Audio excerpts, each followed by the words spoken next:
ऋतु अनुजाई फल खाइबा स्वास्थ्य पक्षे भल बोली डाक्तर माने कहिथांती। एमितिकी सखाळु फल खाइले शरीर सुस्थ रहिथाय बोली कुहा जाइथाय। कारण फलरे थिबा विटामिन, मिनेराल्स, फाइबर और एंटीऑक्सीडेंट शरीर को सुस्थ रखिबारे बेस सहायक होइथाय।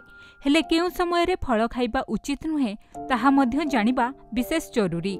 विशेषज्ञों मतरे राति रे शोइबा पूर्वरु फल खाइबा क्षतिकारक, कारण राति रे फल खाइले शरीर रे शर्करा वृद्धि पाइथाय। फलरे राति रे भल भाबे निद होई न थाय। खाइबार 30 मिनिट पूर्वरु बा 30 मिनिट परे फल खाइबा भल, नचेत एहा खाद्य हजम करिबारे बाधा सृष्टि करिथाय। एथिजोगु शरीर को आवश्यक परिमाणर पोषक तत्व मिली पारि न थाय।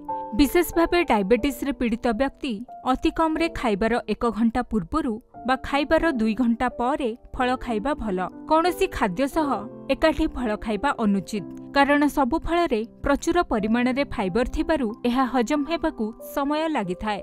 तेणु फल सह कौनसी खाद्य खाइले एहा खाद्य को ठीक भावे हजम करबाकु देई न थाय। फलरे पाकस्थली रे खाद्य दीर्घ समय पर्यंत पड़ी रहिथाय।